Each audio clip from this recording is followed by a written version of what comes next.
AIDA.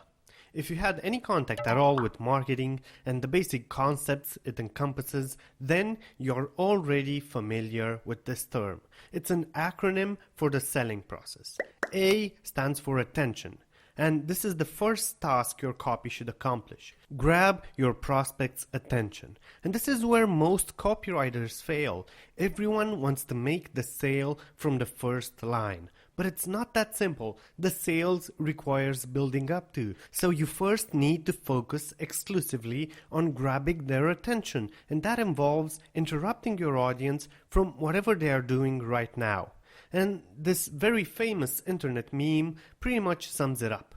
The second letter stands for interest, and here you can talk about the benefits your product has to offer and what problem it solves.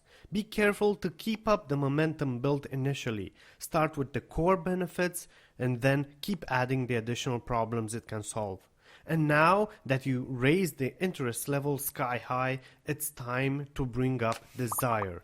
And this is essential to any purchase, because as much as we try to make our decisions logical and rational, most of them are emotional. Apple isn't such a successful company because their products have the best technical specifications. It's because how they make people feel, and that has much more to do with psychology than technology. In fact, I'll share a quick personal story about how I turned from an Android fanatic to an Apple client.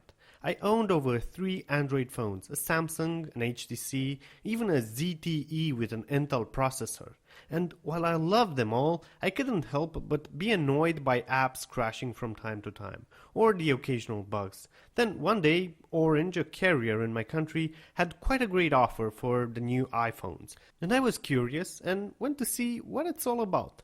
I went in with my mind set up to buy either the 4S or the 5, but when I held the 5C in my hand and scrolled through the apps, it ran incredibly smooth and felt reliable, and that appealed to my frustration of my previous phones crashing from time to time.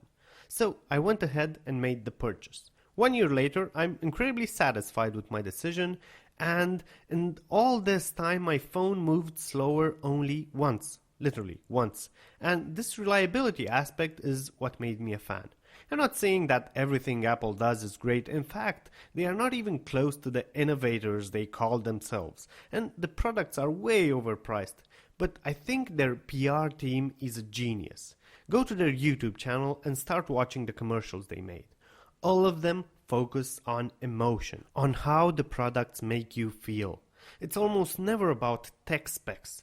And all the campaigns where Samsung and other brands keep comparing screen resolutions, camera specs, doesn't seem to be worrying their sales team that much. Because you don't buy a phone for 100 megahertz better processor, or because you have a 0.5 megapixels better camera. You don't buy a car because it reaches 60 miles an hour 0.3 seconds faster. You don't buy a book because it has more pages. You buy things because of how they make you feel or how you expect them to make you feel in the future. So always make sure not to overlook the desire aspect of the sale. And once that is done, comes the easy part, action. And there's nothing easier than selling to someone who already wants your product. So your last job is to just make it easy for your prospect to give you money. And that's all you have to do.